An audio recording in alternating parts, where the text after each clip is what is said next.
Welcome everybody who's joining us tonight. I'm Rebecca Taylor, the editor of Jewish Renaissance magazine, and I'd like to welcome you to the launch of the spring issue of the magazine.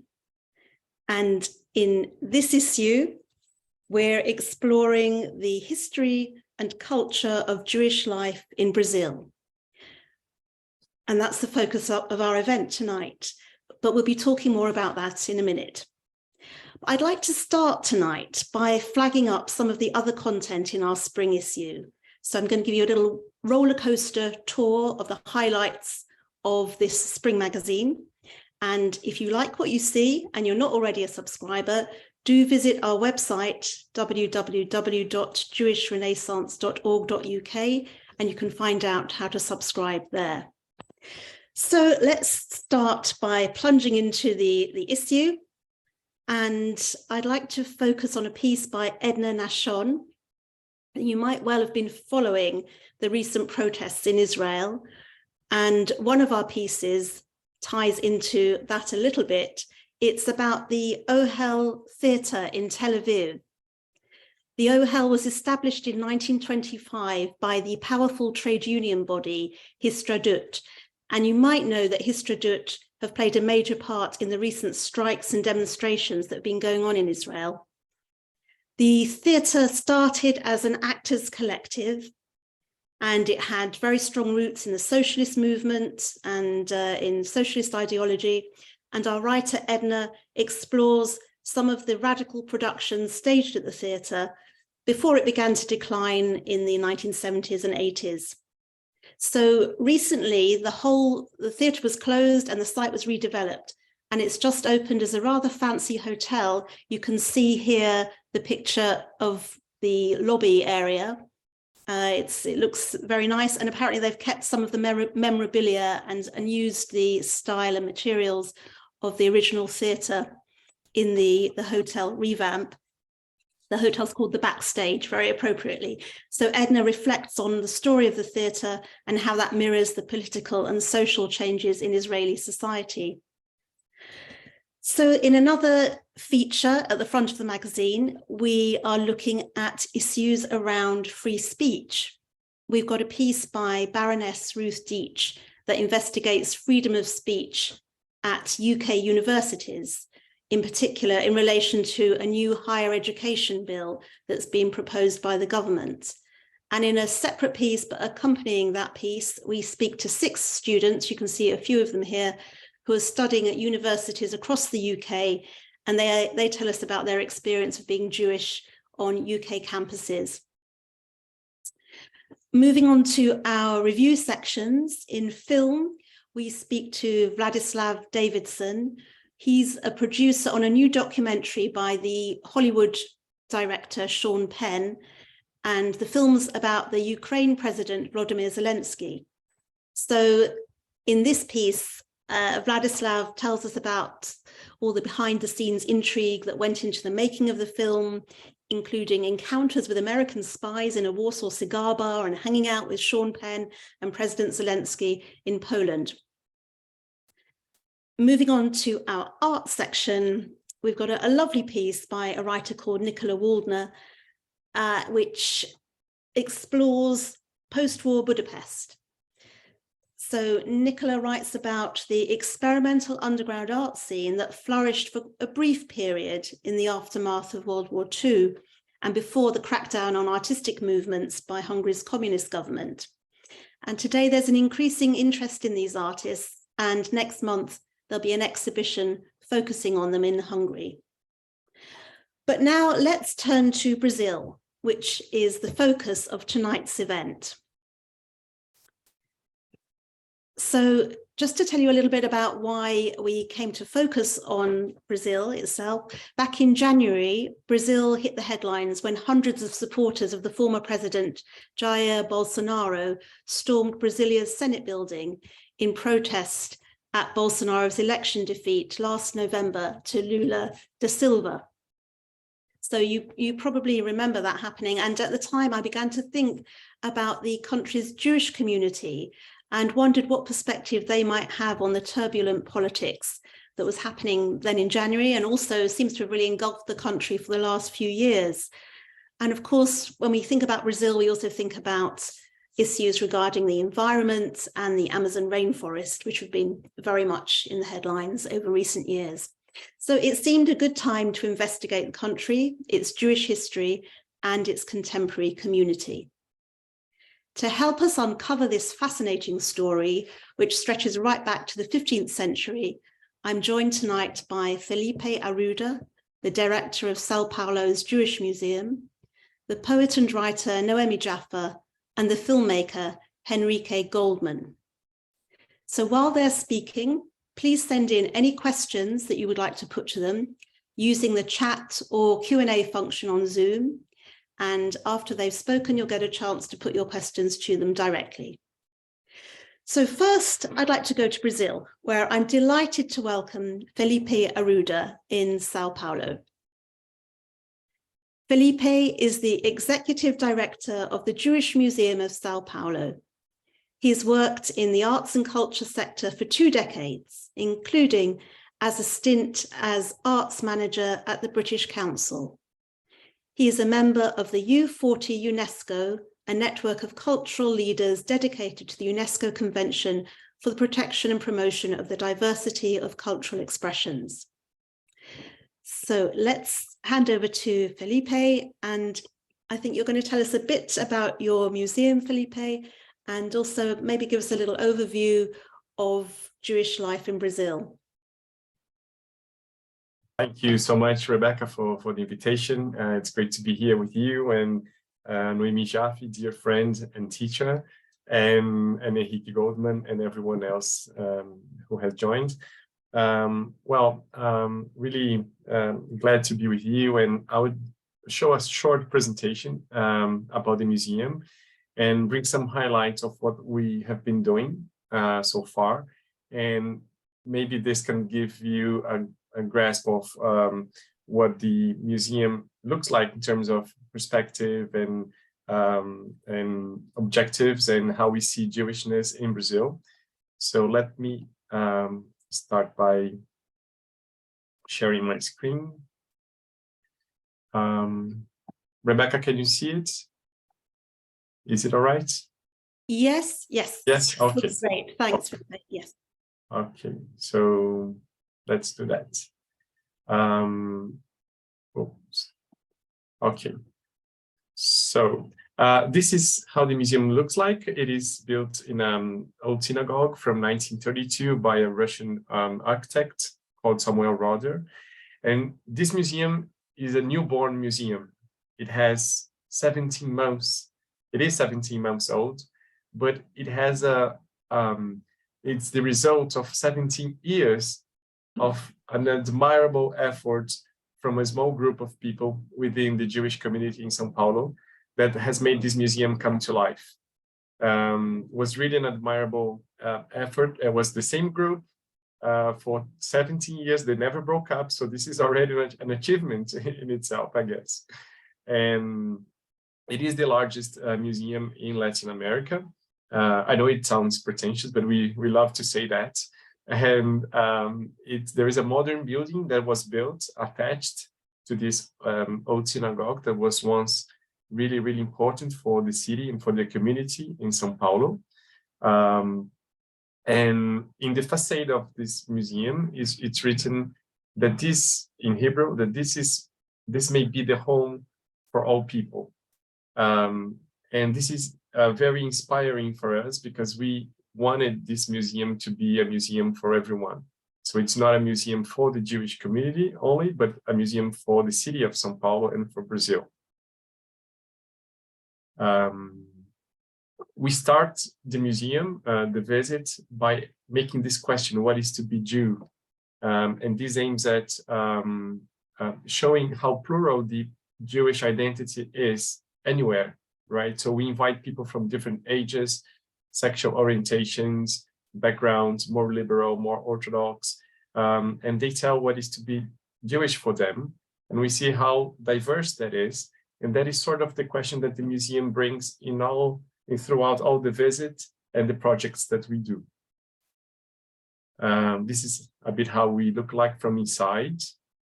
There is a nice library of Jewish subjects, exhibitions. I'll talk a bit more about that. And I want to highlight the mission of this museum, which is the Jewish Museum of São Paulo cultivates and keeps alive the various expressions, stories, memories, traditions, and values of Jewish culture. And this is, for me, the most important part. It does that in dialogue with the Brazilian context, the present time, and the aspirations of its different audiences. So it's not a museum that was born in the 70s or in the 80s. It was born in 2021. So it needs to be anchored and in relation to its time. And it's a museum in Latin America and in Brazil, in São Paulo. So it needs to be connected to its environment and context. And a museum today, as anywhere in the world, needs to be built with its audiences and not only for its audiences. So we hear, we listen a lot what people have to say, and we try to build it, to build the museum together with our publics. And this is also a very important image for us, the braid that is a present element in Jewish culture, in the challah, in the peyot, in the tefillin, the candles. And we use that as a metaphor because it inspires us to think that the museum creates connections and dialogues between Jewish culture and the diversity of Brazilian culture. It also creates dialogues between past, present, and future. And one other layer I would add to it is it's interested in investigating what's the complementary relation between Judaism and Jewishness. So in the museum, we have all the traditions, the memories, the past, the religion, but we also want to investigate, explore, and give space to all the other forms of Jewishness that comes with all sorts of expressions in culture, in philosophy, in behavior. We had so far 50,000 people coming to the museum since December 2021. So we are very happy that many people are visiting our baby. A great media cover in Brazil. We focus a lot on education, so mediated visits, theater, storytelling. We organize concerts inside the old synagogue, lives on YouTube, showing Jewish artists and personalities, thinkers in Brazil. The museum owns the largest Jewish archive in Latin America, with 1 million pages of documents, 2,000 objects, 100,000 photographs, 20,000 books, testimonials, and so all those items were donated by the Jewish community in São Paulo. So the museum hasn't bought any one of those items, but it was a great effort by the community to trust the museum as the holder of that memory. We also initiated this year a contemporary art collection on Brazilian Jewish artists. And we've been asking ourselves, is there a Jewish art, or what is Jewish about the art that is being produced by those artists? And this is an ongoing investigation. The museum has two long-term exhibitions, one called Jewish Life. So this is probably the kind of exhibition you could find in other Jewish museums, which will show the festivals, the rituals of the Jewish life. And then the second one, which is really a singular, specific exhibition in this museum, tells the story of Jews in Brazil. So we call it Braided Stories because it interlaces the Jewish history with the Brazilian history, and it brings, it shows all the migration waves that, or the presence that the Jewish presence in Brazil from the 1500s to the present day. So I learned when I joined the museum that the Jewish presence began when the Portuguese invaded our territory. So, and then we showed the migration that happened from Amsterdam to the northeast region of Brazil in the 17th century. Then the Morocco immigration that happened to the north of Brazil, to the Amazon, in the 19th and 20th centuries. And then, of course, the largest amount of people that came over during the time of the wars, the First World War and the Second one, and in between, from European countries mainly, but not only. So it's been an extensive exhibition. It takes around 2 hours or 1.5 hours to see it all. There's a special section on the Holocaust as well. And we always try to bring the discussion on violence and intolerance, not only against Jewish people, but also against Afro-descendant people, trans, women, indigenous people. That is, of course, a very important issue in our country and all over the world. And the museum also does temporary exhibitions. So now we have on Boris Lurie, an important artist, a Shoah survivor that survived 4 concentration camps and immigrated to the US and became a relevant artist. And it's the first time he's being shown in Brazil. And so we are very proud. It's our first international exhibition. And it's a really strong artist, and you got to know them if you don't yet.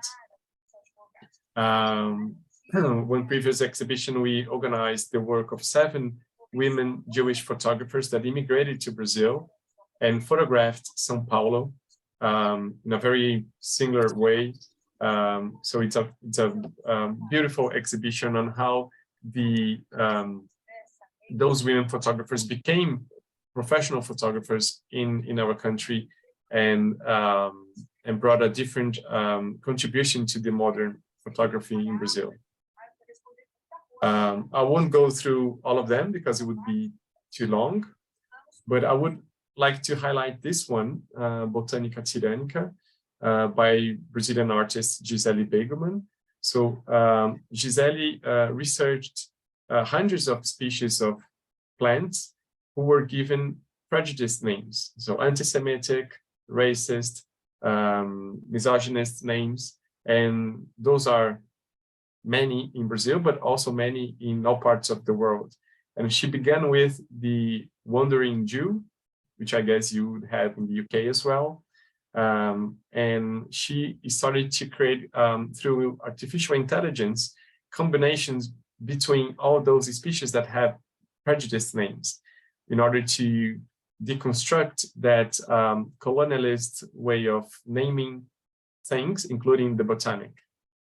So she planted a whole garden of those species inside of the exhibition.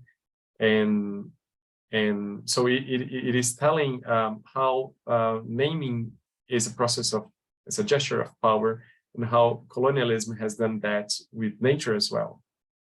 So this is, for example, on the left, you can see this larger image is the combination of all the wandering Jews species that she has found and that the artificial intelligence system has combined as a hybridism of those species.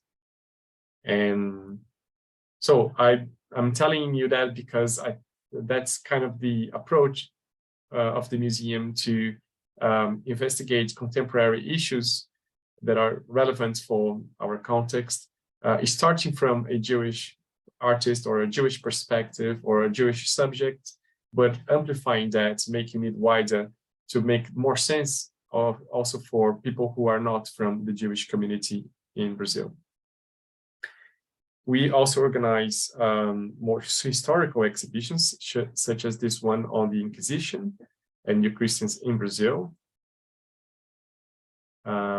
Contemporary art shows, a literature festival, and here you can see how braided, how diverse it is. This is a writer from Israel, Ayelet Gunda-Goshen, but also Noemi Jaffe, our dear guest here, and writer and teacher, with Gerard Guarani, an indigenous leader, for example. And these are two of the most important feminists in our country, Sueli Carneiro and Eva Blay, mediated by Bianca Santana. So all sorts of issues that concerns the Jewish community, but also Brazilian society as a whole, such as the ideas of exile, land, conflict, ancestrality, democracy. So it is very much present in our museum. And just to finalize, this is within the festival, anthropologist Renato Stutman with Timóteo Potiguar, an indigenous leader, and learning from each other. And I think that's what every institution in this world now needs to do, is to make diversity and plurality not an ambition, but a reality. So that's it for now. Thank you.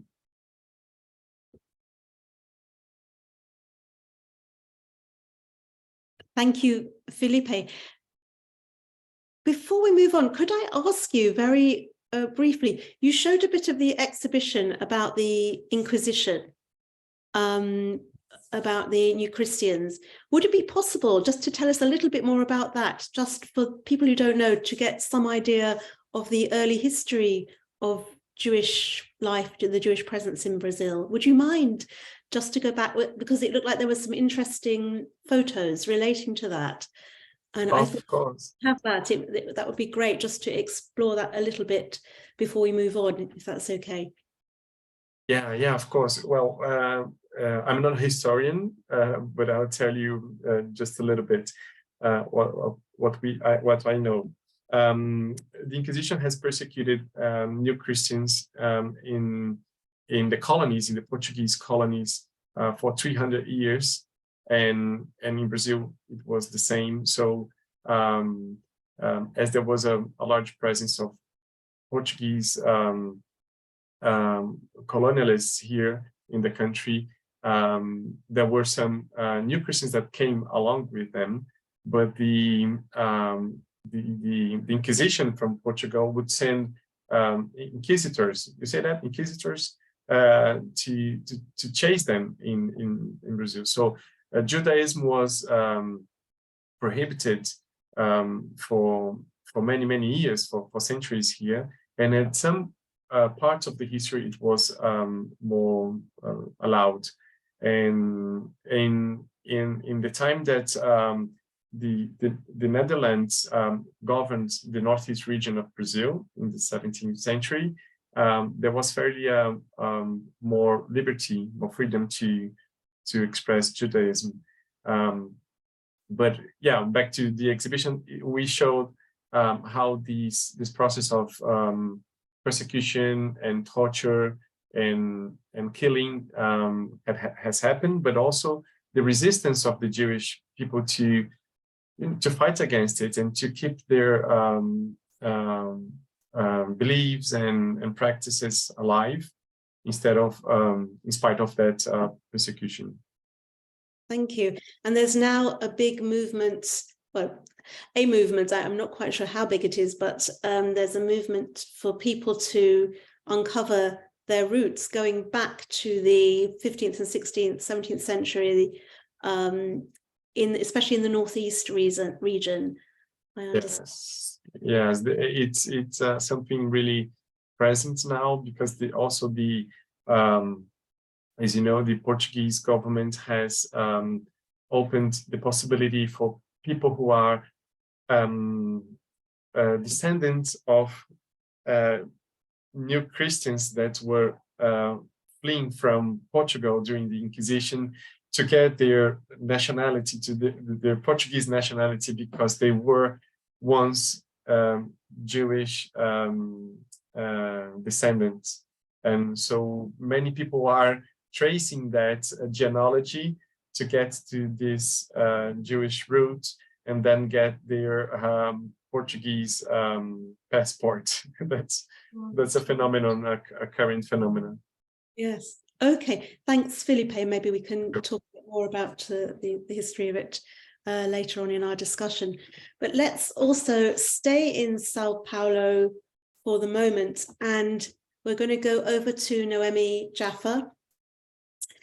Noemi is an award-winning poet and writer, and is also a creative writing teacher. She's best known for her 2016 work, What Are the Blind Men Dreaming?, which touches on the Holocaust and Brazilian Jewish identity through the eyes of 3 generations of women.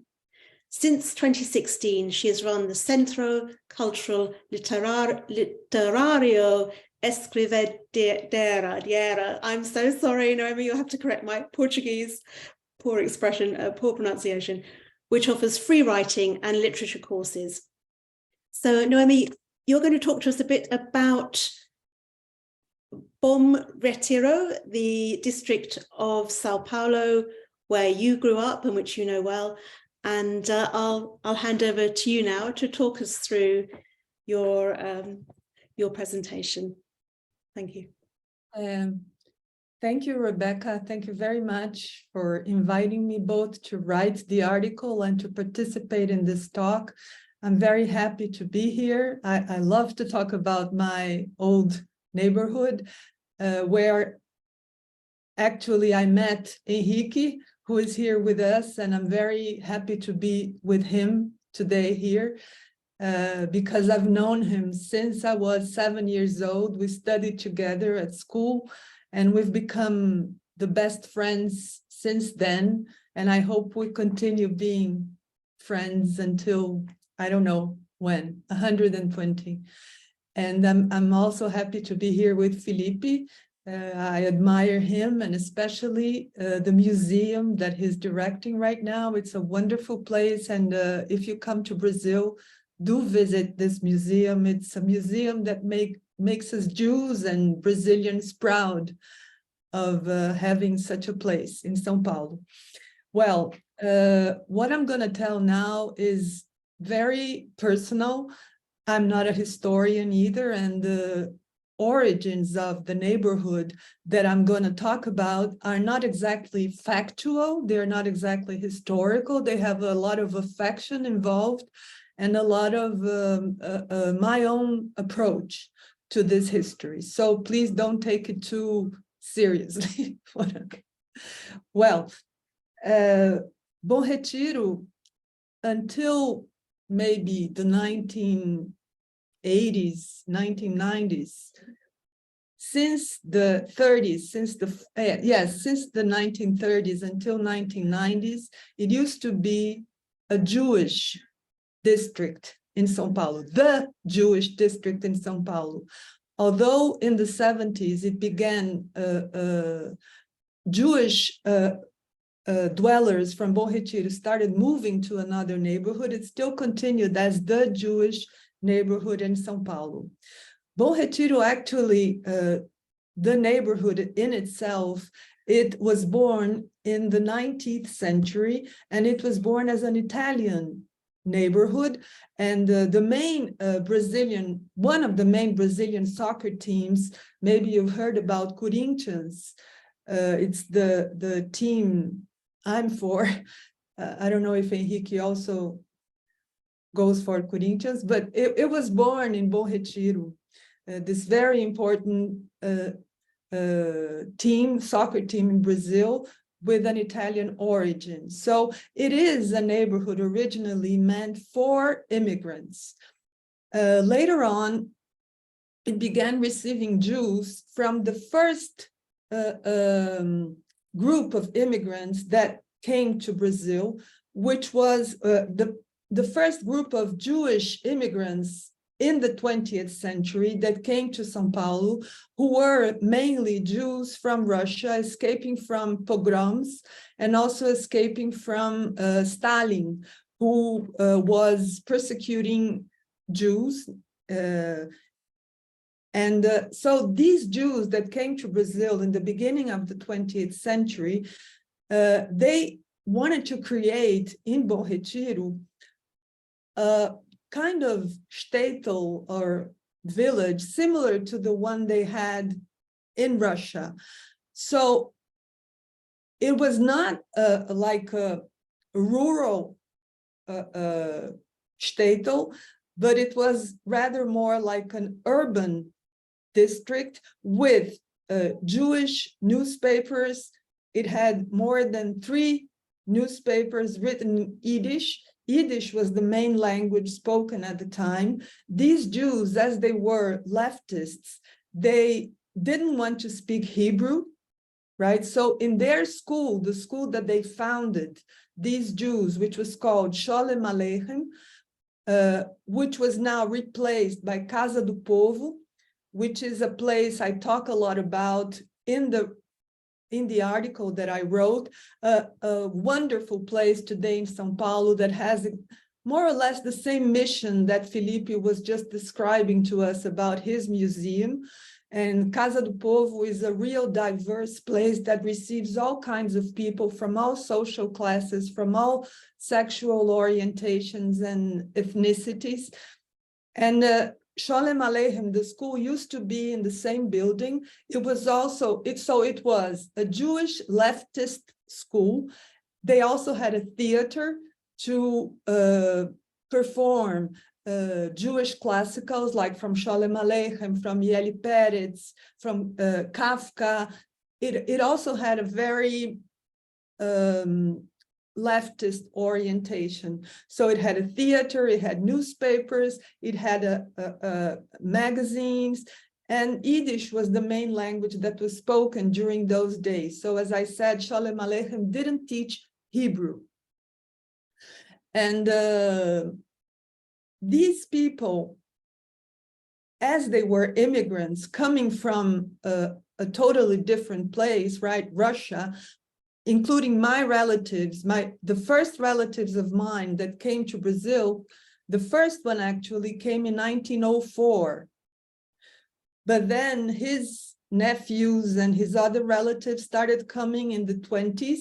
And as they didn't have any graduation degrees, and even if they had, they couldn't practice it in São Paulo, they started opening a kind of trade, a kind of commerce that was easier for them, which was those textile companies, textile shops, and also factories, mainly textile factories, to sell clothes, right? Because sewing for the women and selling for men was, and I bet this is so in every country that receives immigrants, they usually start with these kinds of practices, selling and sewing and shoemaking, these things that immigrants can still do even if they don't speak the language, which was the case, for example, of my own parents. So this was the first move of immigrants that came to São Paulo and especially to Bom Retiro. They also founded synagogues there. I don't mean that being leftists, they were not religious, but they followed the main traditions like Pesach, Yom Kippur. So they went to synagogues, and Bom Retiro started having many synagogues. When I was a child, when Henrique was a child, Bom Retiro had, I think, more than 10 synagogues, and it's not a very large neighborhood. And we had synagogues of all kinds of Jewish, the whole spectrum of the Jewish religion, from the very Orthodox to Sephardim, or Jews that are not, that don't follow religion, so more modernist synagogues. And then there was the second a group of Jews that came to São Paulo, came to Brazil after the Second World War, and my parents are included in this group, and it's a totally different group of Jews. And so Bom Retiro, since the 1950s, became a more varied neighborhood with Jews that came either from Russia, escaping the pogroms and anti-Semitism from Stalin, and they were leftists, as I said, and this other group of Jews that came after the war, and they came for a different reason, right? They came because they were refugees and they were escaping horror. They had lost most of their families, and usually because they already had families here, as my parents did. And these Jews came from all over Europe. They came from Russia, from Poland, from Yugoslavia, from Romania, Bulgaria, mainly Eastern Europe. The German Jews also came, but strangely enough, they didn't come to Bom Retiro.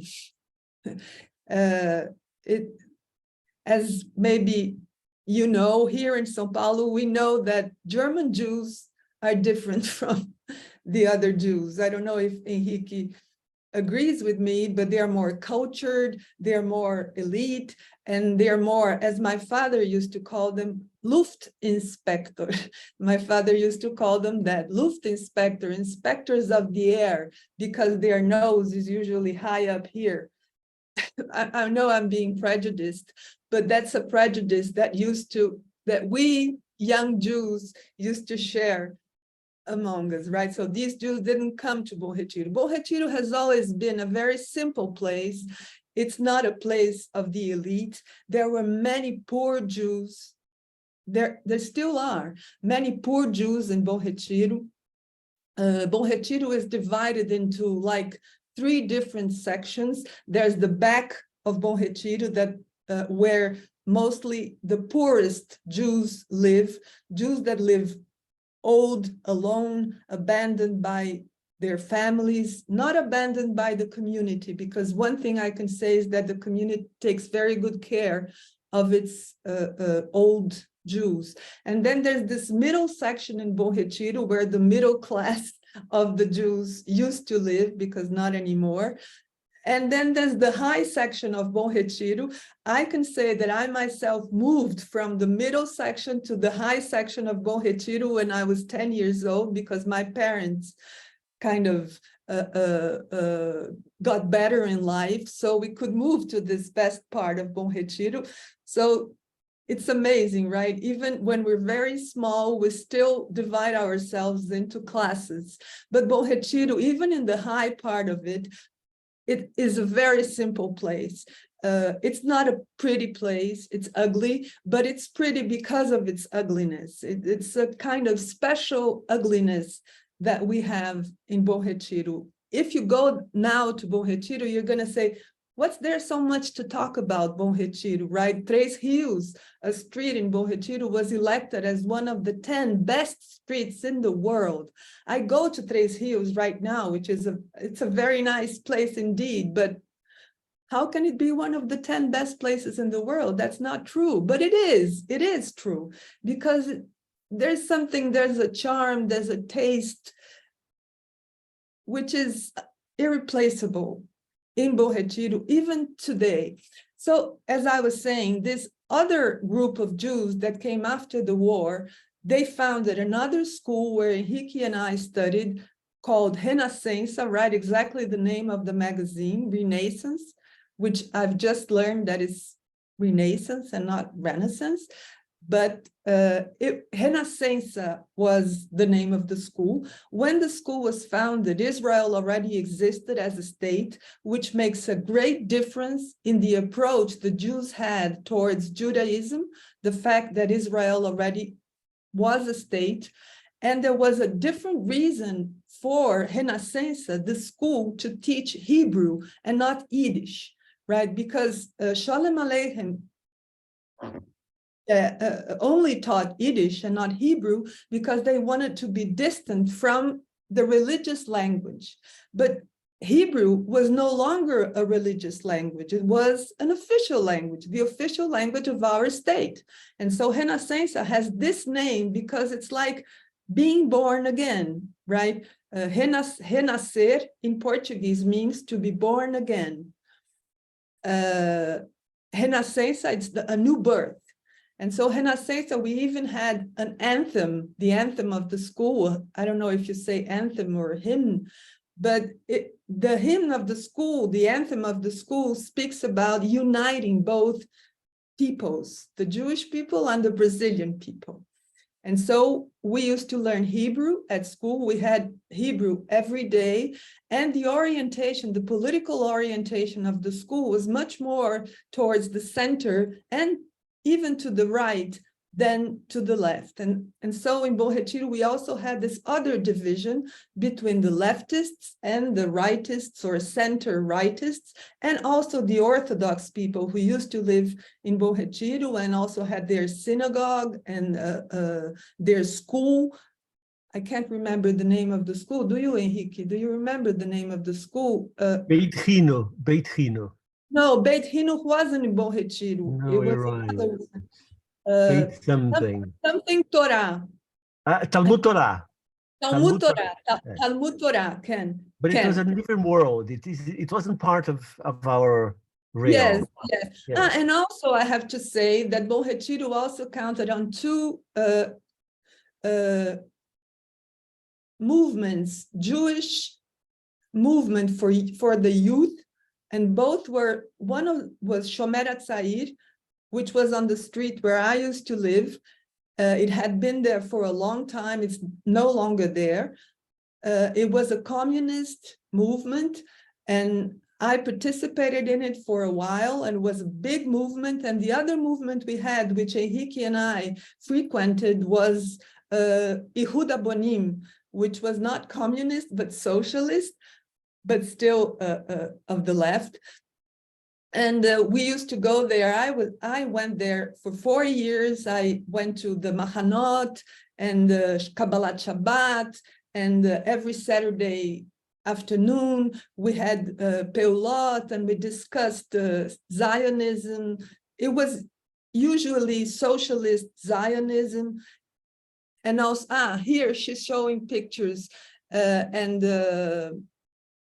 we discussed religion, traditions, politics, culture. We listened to music, we danced, we planted, we learned how to repair things. We were preparing ourselves to live in the kibbutz, to do shnat and all this sort of things.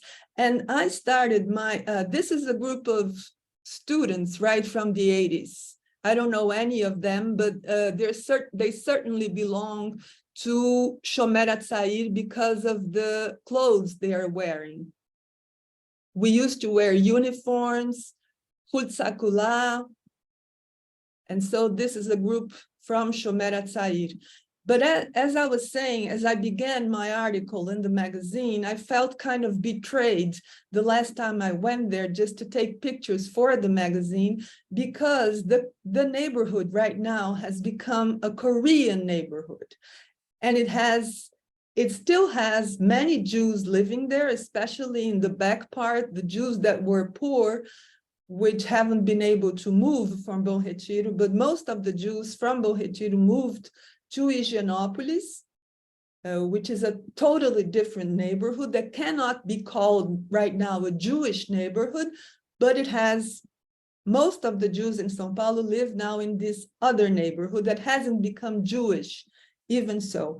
And Bom Retiro has become this Korean neighborhood, and I feel betrayed when I go there and I see all the shops and supermarkets and schools, everything written in Korean.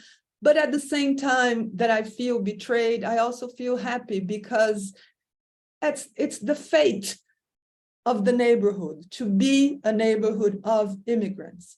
And now it is the neighborhood of Koreans and Bolivians. Bolivians working sometimes in very bad conditions, working for the textile factories that were taken, that were not taken, of course, but that are now being occupied by Koreans. Noemi, sorry to interrupt. I'm just wondering, shall we look through the pictures that we've got just to briefly Sure. talk people through? I'm just aware time is moving on a little bit. Sure. Maybe we can just briefly talk Uh-huh. about the pictures. So, yes, so these are the textile merchants in 1925, as I said. So one of my relatives could be one of these guys, and I find it very funny that they're wearing hats like this, but well, and you see a shop in the back, right? It could be a shop from my family. I'm sorry for speaking too much. Okay, go on. Yes. Well, another clothing store. This is a tailor man, right? As you see, so these people who came from Europe, they had many different kinds of backgrounds, but they had to resort to being merchants. Okay.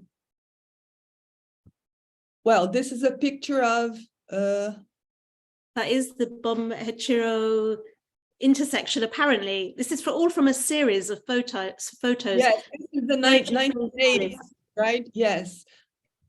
Okay, so it's an intersection in Bom Retiro. Bom Retiro has a street which, if you come to São Paulo, do go there. It's called José Paulino, and it's a street of very cheap clothes. It's very interesting. This is José Paulino.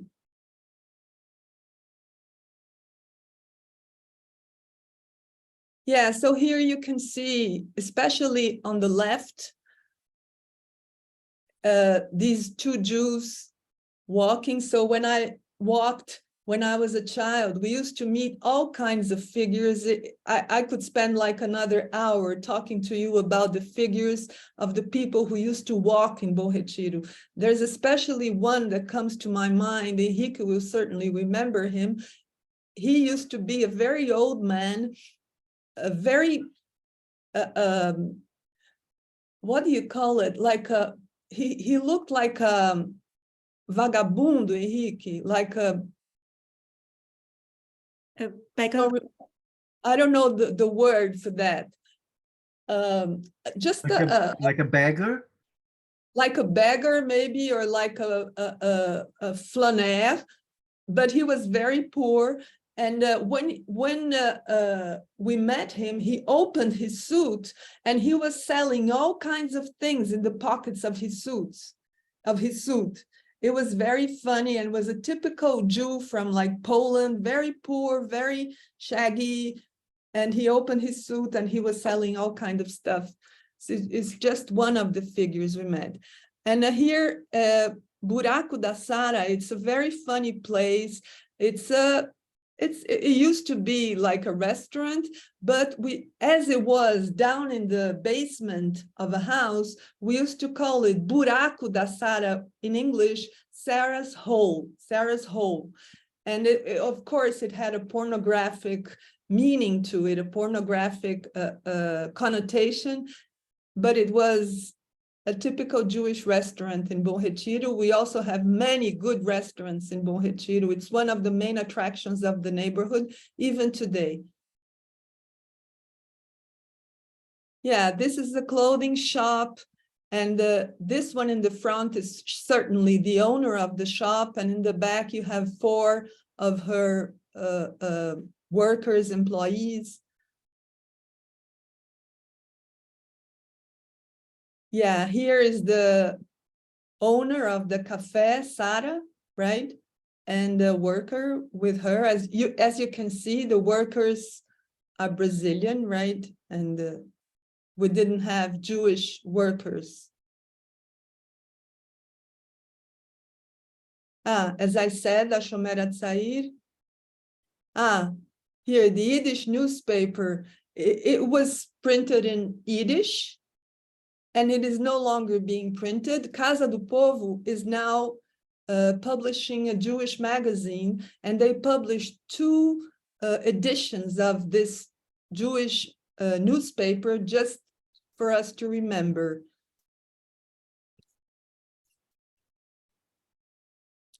This is funny. It was called Pletzale. It was like a Jewish corner where Jews made business, they married their daughters, and they gossiped. And we used to say that the Orthodox Jew who came to the Plätzale, it was usually in the end of the day, like at 5:30, 6 o'clock in the afternoon, Jewish men, only men, gather there to make business. And we used to say that the Orthodox Jews that came to this corner, they used to hide diamonds on their heads. We were very mean. Okay. I think that's all of the pictures. Okay, Noemi, well, you've given us a really lovely, vibrant snapshot of life in Bom Retiro, if I can say that correctly. Thank you. That was lovely to hear about. And remember, to those of you listening, you can put your questions to Noemi, Henrique, Felipe at the end of this session. So do send them in on the chat or Q&A function on Zoom. Okay, we'll move on from talking a bit about the history of Jewish Sao Paulo and Brazil, and bring in a more contemporary flavor, I think, with Henrique Goldman. Let me introduce Henrique. Henrique is a Brazilian-born, London-based filmmaker who has directed, written, and produced several award-winning features, including Princesa, about a Brazilian transsexual woman, Jean Charles, about Jean Charles de Menezes, the innocent Brazilian man who was shot dead by police in London in 2005 during anti-terrorism operations, and 492, which tells the story of a Brazilian hitman. And he also writes articles for a Brazilian, very eminent Brazilian newspaper, which you can tell us the title of the paper, Henrique, in a minute. But let's go over to you now, and you're going to tell us about Brazilian Jewish identity a little bit, and perhaps about the contemporary community. Well, it's a very, very big pleasure to be here. Thank you for inviting me to be part of the magazine and to be part of this evening. And this is special because of obviously my relationship with Noemi, and it goes from the cultural to the personal spheres, and we have such a long story together. It's such a, I take this evening as a celebration to our friendship, and it was kind of unsurprisingly, I feel so represented by what Noemi's account of Bom Retiro. And last time I was in Bom Retiro, it was a few months ago, after COVID. I hadn't been, and it was so wonderful to go back. And a thought came to my mind, which is the true sense of Zionism, to me, personally, is the return of the Jews to Bom Retiro. That was our promised land. And I don't expect anyone to agree with this. This is just a very personal thing. But it's like when I've been living away from Brazil for almost 40 years. And when I miss Brazil, I miss Bom Retiro. Bom Retiro is the reference of what this identity is mixed up, the Brazilian and the Jewish part. And I feel that that for foreigners, this idea of Brazilian Jews is a very weird one. And I think that we are saying, even if nobody had ever said this to me, but trying to interpret how I think that foreigners think about Brazilian Jews, I think that they look at us as if we were some sort of duck-billed platypus, you know, a very kind of hybrid animal, an egg-laying mammals, you know, so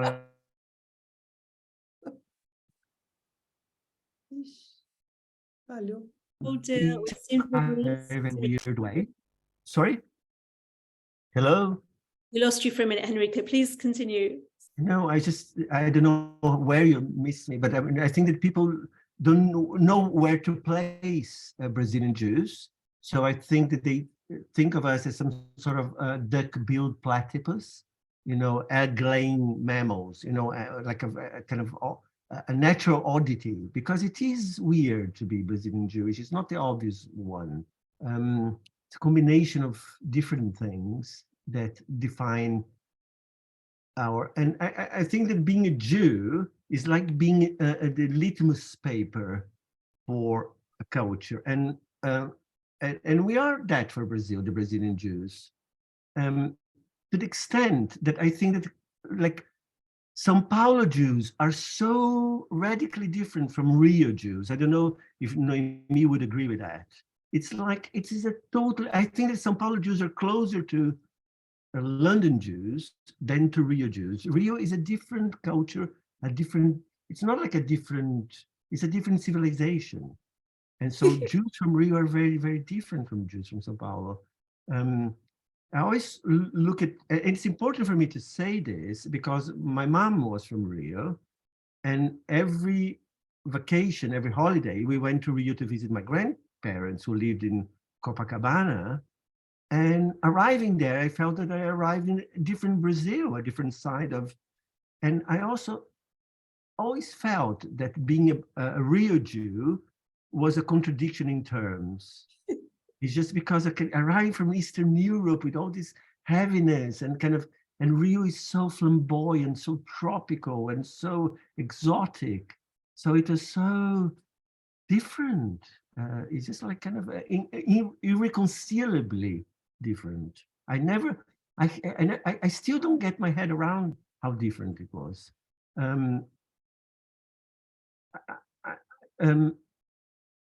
Please, everyone challenge. Those are just speculations. You know, I'm not a historian. I'm not like Noemi or Felipe mentioned. Hi, Felipe, pleased to meet you.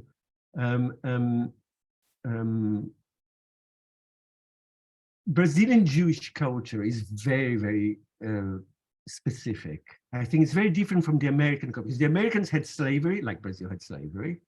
It's a big country, like Brazil, a big country. Big Jewish immigrant, although we cannot compare because Brazilian immigration was far smaller than the American one. But to me, a very big defining difference is the way that the Americans, with everything that is wrong with the way that they reckon with slavery, they still had a civil war over slavery. They were forced to acknowledge this as an integral part of who they are as a nation. Whereas in Brazil, we just rub it under the carpet. And I think this is relevant to our identity as Jews. And I want to tell you, in order to exemplify this, an anecdote. It's like I went to visit Brazil and I arrived in Rio, the plane first stop in Rio. It was Carnival in Brazil.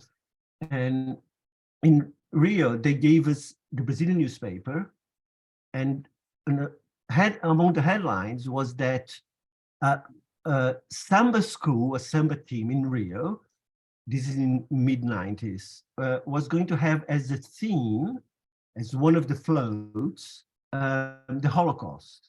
And some representatives of the local community, some rabbis, were very angry with that. And so they kind of made some protests, and the samba school said, "We're very sorry, we didn't mean to offend anyone," so they canceled the whole thing. I thought it was silly because nobody was going to trivialize the Holocaust. It was just just the same way that the Brazilians put their history under the carpet. They put everyone's history under the carpet. So they don't think about Jews as we think of ourselves as Jews. So they're in a different frame of mind. So I thought, oh, what a shame. I would have loved to see what their take in Congress might be samba rhythm. But as a Brazilian, I'm interested in what this weird combination might be. But anyway, I went to São Paulo, and that evening I was watching the Carnival parade with my parents, in their pajamas, watching the parade, the samba parade on television.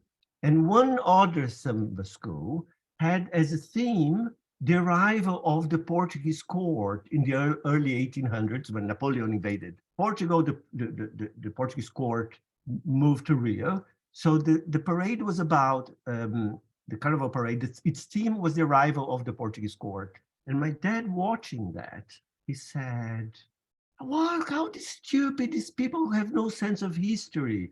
We don't have any sense of history here in Brazil. People, the Portuguese brought slaves to Brazil, the enslaved people, and here we are celebrating them. And it just occurred to me, then here you have the combination of some people who cannot forget, who always remember the past obsessively, like we Jews, we really are so attached to our traditions and to our past, with another people who suffer from amnesia, because that's what the Brazilians are, because the past was being swept under the carpet. I know I am generalizing things. And again, I have to say, those are my personal speculations. I'm not a sociologist or an anthropologist, so I just take freedom to talk about that. And I also want to talk about what maids and their very, very pivotal, important role on the education of Jewish Brazilian people, because even the poorest Jew arriving in a country who had very, very recently, in historical terms, historically, abolished slavery, even the ones arriving from the poorest shtetl, arriving in Brazil, they'll have a maid. And this maid was an ancestor of a slave, not by the time I was born, because I was born in the early 60s. But, and I really cherish having had in my life someone who lived in our home. Her home was a bastion of Christianity, where every Christmas we had a Christmas tree, we had a nativity scene that is children we built in her little room, this Catholic thing, and it was very, very much part of my life. And I'm very proud that my mom was forced me once a year to go with her to church to celebrate a mass to her that had passed away. And I think that my identity as a Brazilian Jew is very much built by this interaction between this being an immigrant and coming from a country that had this tragic past. I try to infuse my piece about Bolsonaro, who to me is a hate figure. I hope it transpires. I try to be polite in my piece, but I hope it transpires heavily how much I despise Bolsonaro and everything that he is about. But just to wrap it up, I don't know how far, if I spoke too much. I just wanted to present to you, and I'll ask Emma to show the figures of two, what to me are Herculean figures. Oh, okay, just to go very true to the figures. Oh, this is me playing Moses at Louis Fleitlich School. This is the year before I met Noemi. I was not in Bom Retiro, in another neighborhood that wasn't Jewish, but at a Jewish school, I played Moses. I'm the one with the beard there. So over the Passover celebration. And later on, a few years later, this is Noemi right there, and myself celebrating my bar mitzvah. I'm right there, Noemi is there. Then, okay, later on, okay, it's just like a random Google search. This is the little cubicles in which a typical Brazilian maid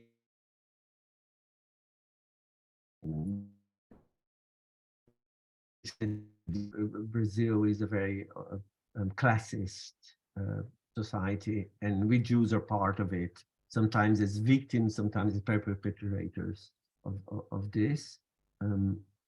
This is Bolsonaro in Hebraica, okay. this is the next one is Bolsonaro having dinner with the Israeli ambassador. And I chose this picture because I wanted to show how they Photoshop the lobster on their plate because they didn't want to upset the religious. You know, to me, it exemplifies the hypocrisy that's around this. But anyway, then further down, okay, those are to me these gentlemen there at the cover of this record was a man called Benny Yanga. He was, do you remember him, Noemi, Benny Yanga? He was the only Indian Jew in Bom Retiro. He was an amazing guy. He was a dandy. He would dress up and he had like a silk, he was very camp, very gay. And he spoke English and his Portuguese, a very, very strong accent. And he sang samba in Yiddish in weddings and bar mitzvahs. And as a teenager, I loved him. I also thought he was so, I mean, how can someone be more of an outcast than he was? I think it really is incredible. I love him. And the other Herculean figure, which I would like to show to everyone, is a Rabbi Henry Sobel, who was a very, very, very important man to the Jewish community from the mid-70s onwards. He was an American rabbi who moved to São Paulo, who spoke with the Portuguese with a very strong accent. And he became very well known to when a very, very important Brazilian journalist called Vladimir Herzog was killed, left-wing journalist, was killed by the general military, and his body was found in his cell, and the military obviously wanted to cover it up and said that he had killed himself. And it was a very dangerous time. People were disappearing, people were being tortured, people were being murdered. We're talking about Latin American generals, which are criminals, thugs, okay? And this very, very brave man fronted everyone. He refused to allow Vladimir Herzog to be buried in the part of the cemetery where only people who committed suicide are buried. It's a Jewish custom, most of you probably know. And he said, well, Vladimir Herzog didn't kill himself, so I refused to. So it was a very risky thing he did. I think he was a very, very brave man. And I think he embodies in a way, the way that a lot of Jews were the opposite of the ones that support Bolsonaristas alike. They fought against the military. Many of them were murdered, like Vladimir Herzog, and they helped to bring down the dictatorship. And you know, so that's why. So that's all I have to say for the time being. If anyone has everything else to ask, I'm here. Thank you very much, Henrique. That was very interesting, and we've had quite a few questions coming in. So just to mention, you talked a little bit about the Indian samba musician. In our current magazine, Leonardo Fuchs in Rio talks about the Jewish connection to samba music, and some of the early samba writers or writers of Brazilian music were Jewish apparently, and came from Rio. So there's so much to this amazing culture. I really highly recommend that if you haven't seen the magazine, you see it. We do cover samba and cowboys and the environment and the rainforest, and Jews who are involved in environmental preservation and all of those kind of things. So there's a lot to talk about. We've really just had to touch the tip of the iceberg tonight. But let's go on to our questions. So if we could go first of all to Stephen Waldman. I think, Stephen, you had an interesting question. Would you like to ask the panel, please? Yeah, following the Second World War, I wondered what the presence of fleeing Nazis, in particular Mengele, the influence that may have had on, or the effects could have for the Jews of Brazil? I didn't quite get his question. I'll say it again. How did the presence of fleeing Nazis, such as Mengele, affect the situation for the Jews in Brazil? Well, it didn't affect us at all. Because first of all, we didn't know that Mengele was living in Brazil, right? So when he was, I don't remember what happened to him. I think he was imprisoned, or I don't remember what happened to him. He went to Paraguay. He went to Paraguay? I don't remember. He died in Bertioga, in the coast of São Paulo, No, in there was a 1979, I guess. He drowned in the sea. We just knew that these Nazis were living in Brazil, but we didn't know where they were. We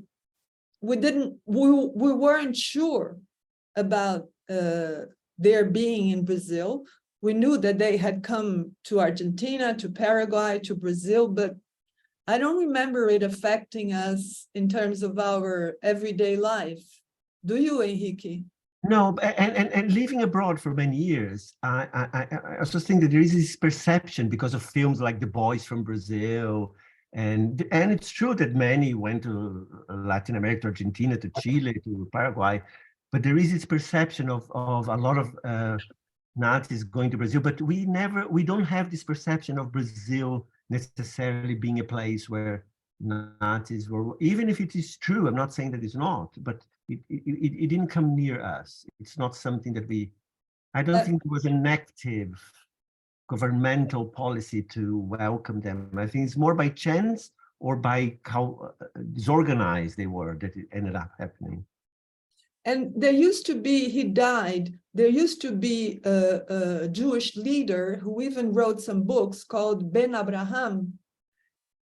He talked a lot about the Nazis who had come to Latin America. So he was one of those men who was always warning us about the possibility of Nazism coming back, or neo-Nazism, that it still existed and we had to pay attention to it. He was a very important man in the community. He was always warning us about the presence of these people, but actually they didn't affect our everyday life at all. Thank you. Thank you. Thank you. And keeping on that subject of politics, we've got a question from Michael Skapinka. Michael, you wanted to ask Henrique a little bit more about Bolsonaro. Yes. Let's go to Michael. Thank you, Henrique. I wanted to ask about the political allegiances of Brazil's Jews in Brazilian politics, and whether most of the community shares your views on Bolsonaro. You see, probably not. I asked Noemi and Felipe to back me up on this one. Probably not. Probably split in a half. I don't know, because there's no, a survey hasn't been made in terms of how many voted for or against. But you see, that the thing is that there is a typical immigrant middle class mindset, business oriented, people that see Bolsonaro as people in Germany might have seen when the Nazis started to, as an opportunity to counter communism. Totally unjustifiable, because Lula and PT, they're not communists, quite not at all. So no, I don't think there is, although there are some Jews who are.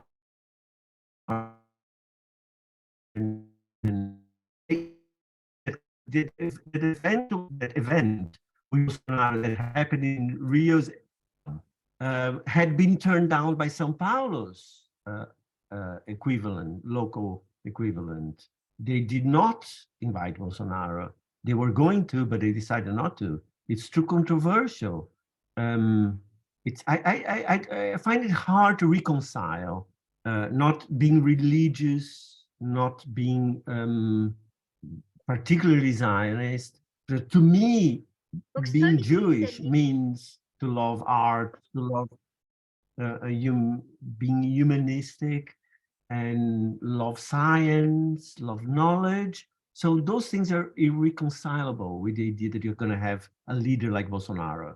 They cannot go together. So it's very hard to understand, but that's true. He's a very popular leader, and many Jews support him. Is that right, Noemi, Felipe?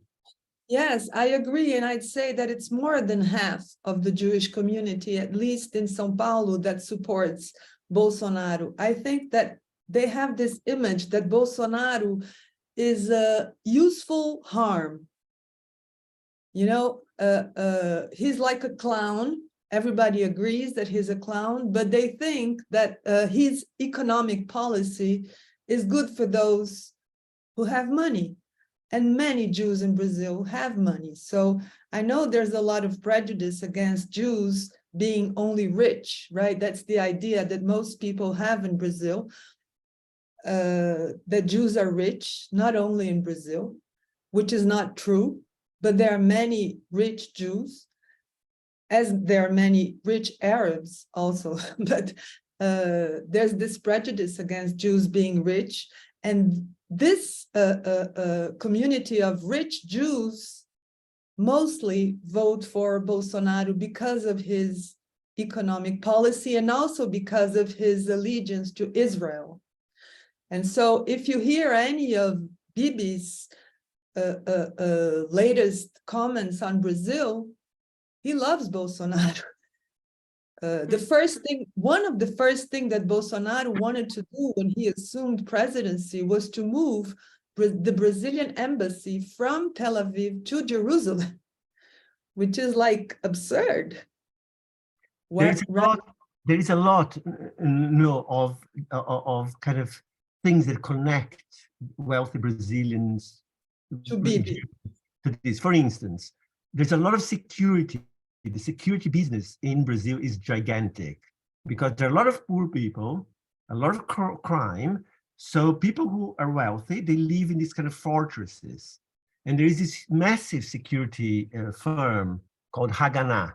Is that right, Noemi? Yes. Former Israeli army soldiers moved to, this is all over South America, They moved to South America where rich people need security, and they train people, and they have all the weapons and the technology, the surveillance, and all these guys with weapons. So security-minded Brazilians love this about Israel.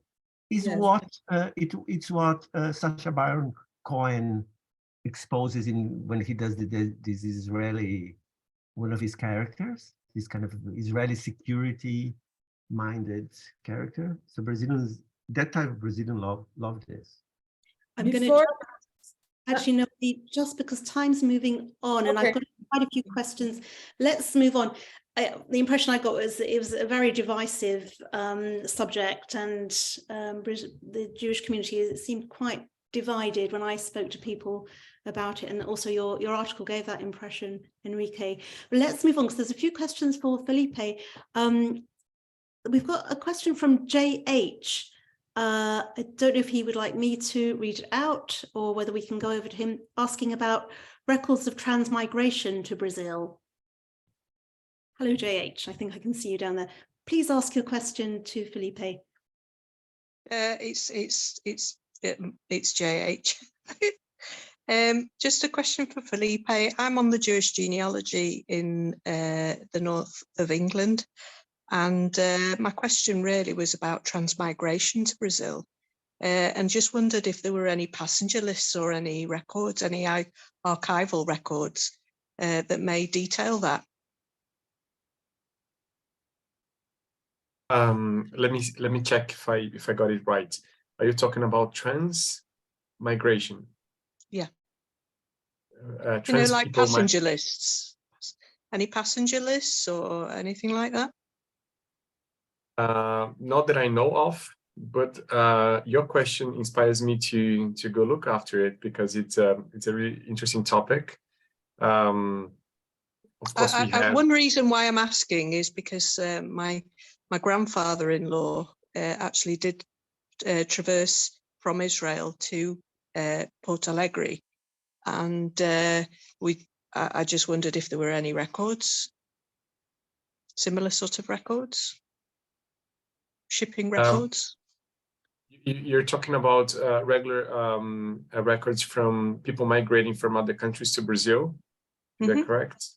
Yeah. Oh yeah, definitely. No, that we do have a large archive and passports, books of entrance when people arrived from ships to the ports of Brazil.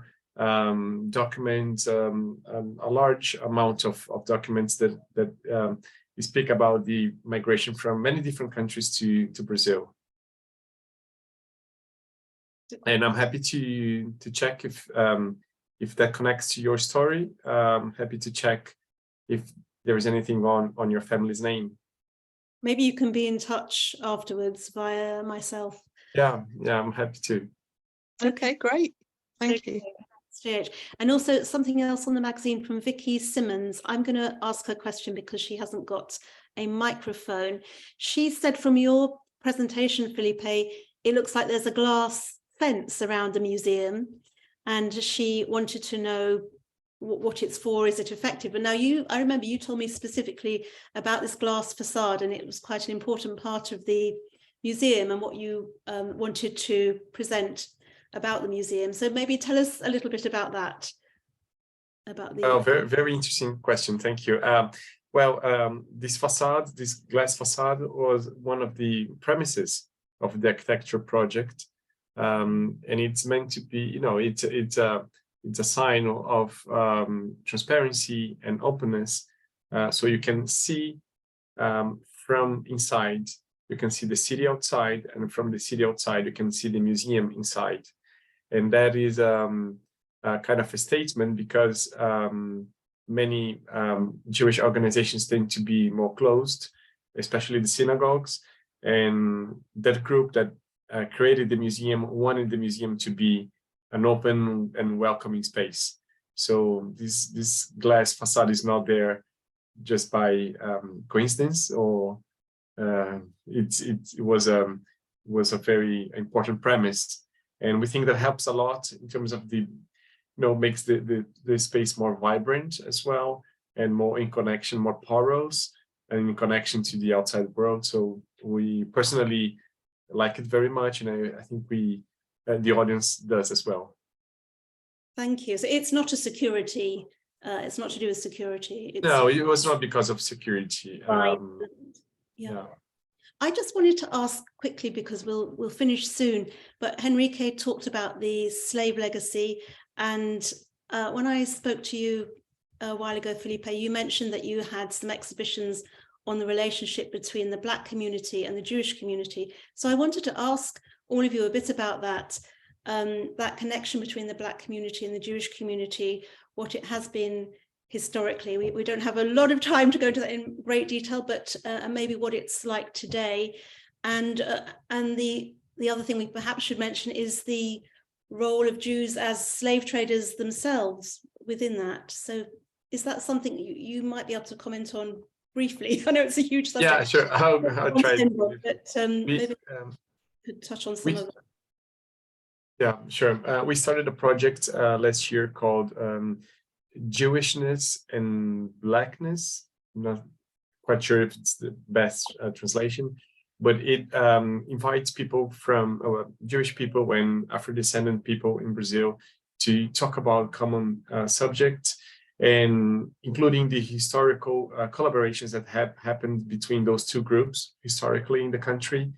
And we see that there is a lot in common, although the stories of those two groups are very different in terms of exiles, diaspora, and violence. They are different in nature, but they have many approximations, and they also have tensions, because the Jewish identity in Brazil is perceived in one way, and Afro-descendant people are perceived in a very different way. And Brazil is a very racist country, and so racism and against Black people, when anti-Semitism against Jews, they are expressed in different ways. So we try not to put that on like to compare, but we try to create alliances between those two groups, aiming at a more plural and fair society. And that has been going on through debates, monthly debates. Also, our next exhibition, there is a collaboration between the Jewish Argentinian artist Marcelo Brodsky and Moisés Patricio, an Afro-descendant Brazilian artist. So they're doing a work together, and our literature festival is curated by a Black woman and a Jewish woman. So we try always to create those those dialogues. Noemi, did you want to add anything to that? No. Okay. I think we've lost Henrique, maybe. I think I'm back here. It looks like I'm back anyway. Ah, Henrique, yes, there you are. Is there anything you wanted to add about that? You mentioned it briefly in your article for me and the magazine. Well, I think more than we are aware, generally speaking, our histories are bound together as Brazilians. And I often think about this during Passover, how, as a Brazilian Jew, this is a story that belongs to, other people who have been enslaved as well. And in Brazil, it's like half of the population, or even more. So that's what Brazilian is all about. And I think that it's such a shame, because I think that we need to come to terms with who we are, and as Jews, as Brazilians, it's a lifelong task, and well, hopefully Brazil will be a nation that will work out this reflection about the implications of this past with slavery. We're very far from this at the moment, and we have to be close to this anyway. Okay, thank you. I think we will leave it there, as it's now 9 o'clock, and it sounds like a good moment to bring this evening to an end. So I want to thank you very much, all of you, Felipe, Noemi, Henrique. We've covered an enormous amount, and there's lots more that we didn't get to talk about. So thank you for giving us a snapshot of some of the areas that tell us about Jewish Brazilian life. So before we finish, I'm just going to ask our Executive Director, Aviva Dorch, to tell us a bit more about upcoming events that we're organising at Jewish Renaissance, and then we'll bring the evening to a close. So over to you, Aviva. Brilliant. Thank you so much, Rebecca. And thank you to Noemi, Felipe and Henrique, not just for writing beautiful articles, but for the openness and care with which you talked this evening. And I know you gave us a lot to think about, and I'm sure I'm not the only person very tempted now to come and visit Brazil. It sounds like an amazing country. I have to say, Rebecca's done a fantastic job curating this section in the magazine. My favourite was, who knew there were Jewish cowboys and Jews in the Amazon? There's all sorts of really interesting kind of elements to Brazilian history that you've uncovered and opened my eyes to. So just before I move on from travel to British-based things, there was a question that came in on the chat, which was, would we ever be interested in covering Jewish India? And there are lots of resonances between, actually, in terms of how the Jewish community grew from trade, and was also Sephardi background, many of it the kind of, and coming at the same time, those early Jews who were leaving the after the Inquisition, leaving Spain and Portugal. So we've covered some to an extent before in the magazine, but I just want to say, if you are interested in Jewish India, we're actually thinking of doing a tour rather than bringing India to you. We want to take you to India, and that tour we're looking at running this January.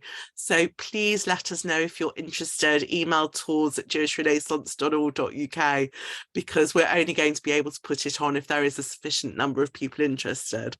So thank you so much to the person who raised that question.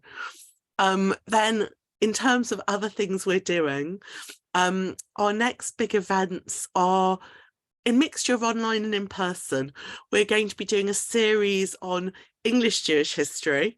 We're looking at Jewish country houses in southern England together with the Oxford Project. We've got alternating lunchtime lectures and visits to Nyman's, in Sussex, to Winchester, to the Rothschilds' home. There's a whole range of really interesting places we're going to explore, and we have speakers from Oxford. We've got Rebecca Abrams, who is the expert on Nicoretia of Winchester, and many more interesting and exciting things. So please do come join us both in person and online for our Jewish Country Houses series. And again, we'll be exploring a little bit of that tension, that class tension, and maybe some of even that slave tension, and where did the income come from? The Rothschilds, for example, there's very interesting issues around the slave trade with. And then the other thing that I want to draw your attention to is we're going to be hosting an in-person film screening, a Jewish film about the Jewish experience in Lithuania during the Holocaust, called J'accuse, particularly about the killing pits. We have not just an in-person showing of the film at West London Synagogue on the 14th of May, but we've got the director, we've got some of the crew who are making the film, and we've also got, and we're going to zoom her in from California, the daughter of one of the Lithuanian Nazis who was instrumental in the shootings, and how she's going to talk about her coming to terms with that family legacy. So I think it's going to be quite an amazing afternoon. So please do come and join us. We look forward to seeing you very much. And a huge thank you again to Noemi, to Felipe, to Henrique, and to Rebecca, who chaired us with such panache. Have a good evening.